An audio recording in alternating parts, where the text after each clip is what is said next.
Bonjour, pour bien comprendre ce qu'est une estimation, nous allons voir sur un exemple concret ce qu'est un intervalle de confiance, puis l'origine de cette formule.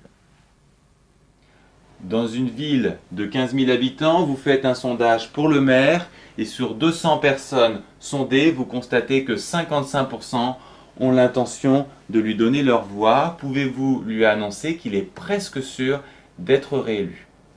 Là encore, il y a une formule mathématique pour répondre qui donne un intervalle, mais cette fois-ci, ce n'est pas un intervalle de fluctuation à 95%, mais un intervalle de confiance à 95%. Donc ici, cette formule dépend de deux paramètres, f et n. F signifie fréquence, elle va être associée au 55% et vaut un nombre entre 0 et 1, donc 0,55. Et n est associée à un effectif, mais attention, ce n'est pas 15 000, c'est le nombre de personnes sondées. De façon générale, c'est la taille de l'échantillon, donc les paramètres sont les suivants. Pour appliquer cette formule, il faut vérifier les conditions de Moivre-Laplace. Notez qu'ici, la fréquence est notée f et pas p comme habituellement.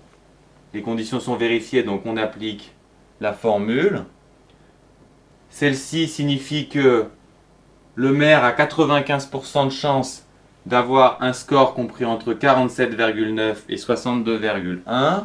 Autrement dit, il est possible qu'il ait 48 ou 49%. Il a donc de bonnes chances de gagner, mais n'est pas presque sûr de gagner. Notez que dans une estimation, la fréquence est toujours associée à la taille de l'échantillon. Vous pouvez également remarquer qu'on ne s'est pas servi de la taille totale de la population de la ville. Que la ville fasse 2000 habitants ou 3 millions, ce résultat reste valable.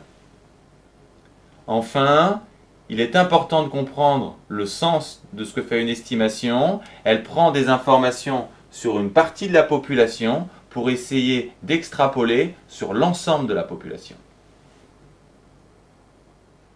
Cette formule de l'intervalle de confiance à 95% avec ses conditions d'utilisation est à connaître par cœur. Il est intéressant de remarquer que plus l'intervalle est restreint, plus votre estimation est précise. Et il est très facile de trouver la largeur de l'intervalle. En effet, on s'écarte de 1 sur racine de n, plus 1 sur racine de n ou moins 1 sur racine de n de notre valeur f. Donc la largeur de l'intervalle vaut 2 sur racine de n.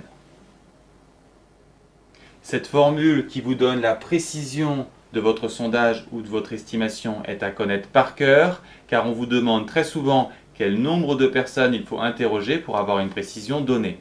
Par exemple, dans le sondage précédent, on avait une précision d'environ 15%. Si le maire vous demande d'avoir un sondage avec une précision de 2%, il faudra que 2 sur racine de n fasse 2%, autrement dit 0,02.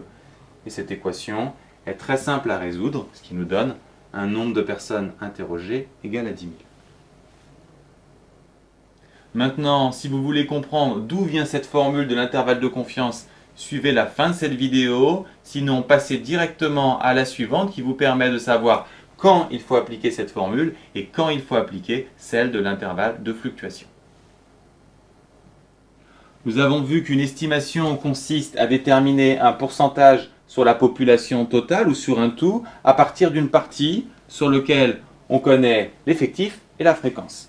Il est important de comprendre que c'est le problème inverse de l'intervalle de fluctuation. En effet, dans un intervalle de fluctuation, on connaît les informations sur le tout et on cherche des informations sur la partie. Dans notre problème sur les pizzas au jambon, on savait que globalement, 40% des pizzas étaient au jambon et on cherchait l'information pour un jour donné. Nous avions déterminé cette formule et pour schématiser la situation, on va noter F1 cette borne et F2 celle-ci. Dans le problème de l'intervalle de fluctuation, on se demande comment f fluctue autour de p. Autrement dit, de combien f peut s'écarter de p. On sait, d'après nos calculs, que f a 95% de chance de se situer entre f1 et f2. Il faut également remarquer que p est au milieu de l'intervalle de fluctuation. Autrement dit, l'écart entre p et f doit être inférieur à l'écart entre P et F2, inférieur à cette distance, autrement dit, cette formule. Et si on remarque que F2, c'est cette expression, si on enlève P, on a tout simplement cette expression. Pour l'estimation, on est face au problème inverse, on connaît F et on se demande de combien peut s'écarter P de F, autrement dit quel est l'écart maximum entre P et F, et cet écart maximum, on vient de le trouver avec l'intervalle de fluctuation. On peut toujours appliquer cette formule, donc P doit se trouver à 95% sur cet intervalle. Seul problème, cet écart est exprimé en fonction de P qu'on ne connaît pas. Pour éliminer P de cette expression, on va chercher un maximum pour racine de P1 moins P. L'inconvénient, c'est qu'on va perdre en précision, mais l'avantage, c'est qu'on aura une réponse. Alors, première chose, pour démarrer, c'est se souvenir que P est une fréquence, donc comprise entre 0 et 1. Pour trouver le maximum de cette expression, on va s'intéresser à x1 moins x, toujours sur 0, 1. Pour trouver un maximum, on va chercher à faire le tableau de variation, et donc on fait la dérivée. Et quand on dérive, c'est plus intéressant d'avoir une forme développée. Puis on dérive, on obtient 1 moins 2x. La dérivée est positive sur les x inférieurs à 1,5, d'où le tableau de variation suivante. La fonction grimpe sur cet intervalle, puis descend. Le maximum est donc atteint en 1,5. Il vaut 1/4. Et donc, x fois 1 moins x est toujours inférieur à 1/4, son maximum. Pour avoir le maximum de cette expression, il ne nous reste plus qu'à appliquer une racine. Et comme la racine est croissante, les inégalités sont conservées. Par conséquent, racine de x1 moins x est plus petit que 1,5. Et donc, même chose, racine de P1 moins P va être plus petit que 1,5. Et si on multiplie par 1,96, on sera inférieur à 1,96 sur 2, qui est un peu plus petit que 1. Donc, notre écart est inférieur à 1 sur racine de n. Et donc, l'écart entre P et F, que ce soit P par rapport à F ou F par rapport à P, est au maximum de 1 sur racine de n. Donc, si on connaît P, F va être compris entre P moins 1 sur racine de n et P plus 1 sur racine de n.